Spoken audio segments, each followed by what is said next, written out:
ഹരേ കൃഷ്ണ. ജയ് ജയ് ശ്രീ രാധേശ്യാം. എൻ്റെ എല്ലാ കൂട്ടുകാർക്കും രാധേശ്യാം ചാനലിലേക്ക് സ്വാഗതം. എന്നെ ജീവിതത്തിൻ്റെ ചെറുതും വലുതുമായ എല്ലാ പ്രതിസന്ധികളിൽ നിന്നും രക്ഷിച്ച് എനിക്ക് നല്ലൊരു സന്തോഷകരമായ ജീവിതം തന്ന് എന്നെ മാനസികമായി ഉയർത്തിയ എൻ്റെ കൃഷ്ണനോടുള്ള നന്ദി സൂചകമായിട്ടാണ് ഞാൻ ഈ ചാനൽ തുടങ്ങിയത്.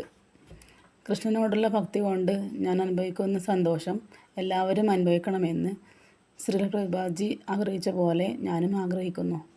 എല്ലാവരിലും കൃഷ്ണഭക്തി ഉണ്ടാവണമെന്ന് ഞാൻ ആത്മാർത്ഥമായി ആഗ്രഹിക്കുന്നു. ഇന്ന് ഞാൻ നിങ്ങളുമായി പങ്കുവയ്ക്കുന്നത് ഉണ്ണികളുടെ കണ്ണൻ എന്ന ബുക്കിലെ ചെറിയൊരു ഭാഗമാണ്. ഈ ബുക്ക് എഴുതിയ ഹരിപ്രിയ അമ്മയോട് നന്ദി പറയുന്നു.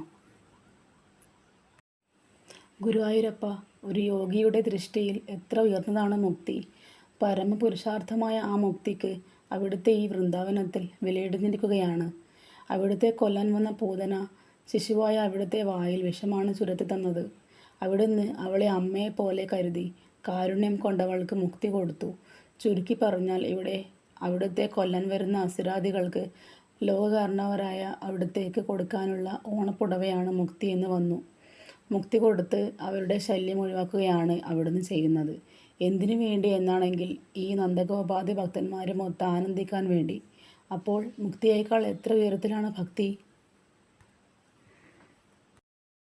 നിത്യസത്യവും നിർവിശേഷവും നിരഞ്ജനവും നിർവികൽപവും ഏകവും അദ്വയവുമായ പരബ്രഹ്മസ്വരൂപിയായ അവിടുത്തെ തത്വം ഉപനിഷത്ത് അർത്ഥങ്ങളെ വിചിന്തനം ചെയ്ത് ഒരുവൻ മനസ്സിലാക്കി അനായാസേന സംസാര സമുദ്രം കടന്ന് മുക്തിയെ പ്രാപിക്കുന്നു.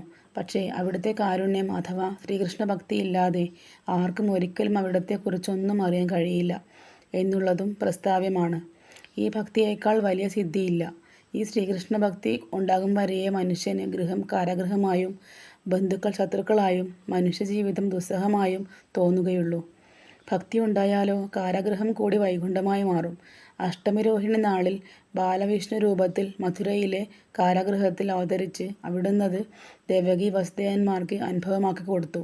ഗൃഹമാകട്ടെ ഈ യശോദാദി ഗോപികളുടെ ഗൃഹം പോലെ തന്നെ വൈകുണ്ഠമൂർത്തിയുടെ കളിസ്ഥലമായി മാറും. ലോകേശ്വരനായ അവിടുത്തെ സ്നേഹിക്കാൻ തുടങ്ങിയാൽ ഈ ഗോപാലക്കുട്ടികളെ ഉദാഹരിച്ചുകൊണ്ട് ഞാൻ പറയട്ടെ, ലോകപാലകന്മാരും കൂടി അടുത്ത ബന്ധുക്കളായി മാറും. കാമക്രോധാദി വികാരങ്ങൾ പായസാദി നിവേദ്യങ്ങൾ എന്ന പോലെ അവിടേക്ക് സമർപ്പിച്ചാൽ അവിടുന്ന് അത് സ്വീകരിച്ചിട്ട് പ്രസാദമായി തിരിച്ചു കൊടുക്കും. അങ്ങനെ ബന്ധനഹേതുക്കളെന്ന് കരുതിയിരുന്ന ഈ വികാരങ്ങളൊക്കെ അവിടുത്തെ അവതാരത്തിന് ശേഷം സച്ചിദാനന്ദ പ്രാപ്തിക്ക് കാരണമായി തീർന്നിരിക്കുന്നു. ഗർഭഗതക്ലേശം പോലും ശ്രീകൃഷ്ണ ഭക്തന്മാർക്ക് അനുഭവിക്കേണ്ടി വരില്ല എന്ന് ഇനി ഉത്തരാഗർഭത്തിൽ വച്ച് അങ്ങയാൽ രക്ഷിതനാകുന്ന പരീക്ഷത്തിൽ ലോകത്തിന് മനസ്സിലാക്കി കൊടുക്കും. സുധാമാവിനെ പോലുള്ള അവിടുത്തെ ഭക്തന്മാർക്ക് പുനർജന്മത്തെ ഭയമില്ല. ജന്മജന്മാന്തരങ്ങളിലും കൂടി ശ്രീകൃഷ്ണന് സഖിയായി തീരണേ, ഭഗവത് ദാസ്യവും ഭക്തദാസ്യവും തരണേ എന്നാണ് അവരെല്ലാം പ്രാർത്ഥിക്കുക. അവരുടെ എല്ലാം പിൻനിരയിൽ തൊഴുതു നിൽക്കുന്ന ഈയുള്ളവനും മോഹിക്കുന്നു, അടിയന് അനവധി ജന്മങ്ങൾ അതേത് യോനികളിലായാലും ശ്രീകൃഷ്ണഭക്തിയും ഭക്തദാസ്യവും നൽകി അനുഗ്രഹിക്കണേ. ഹരേ കൃഷ്ണ കൃഷ്ണ കൃഷ്ണ ഹരേ ഹരേ, ഹരേ രാമ രാമ രാമ ഹരേ ഹരേ, ഹരേ കൃഷ്ണ കൃഷ്ണ കൃഷ്ണ ഹരേ ഹരേ, ഹരേ രാമ രാമ രാമ ഹരേ ഹരേ.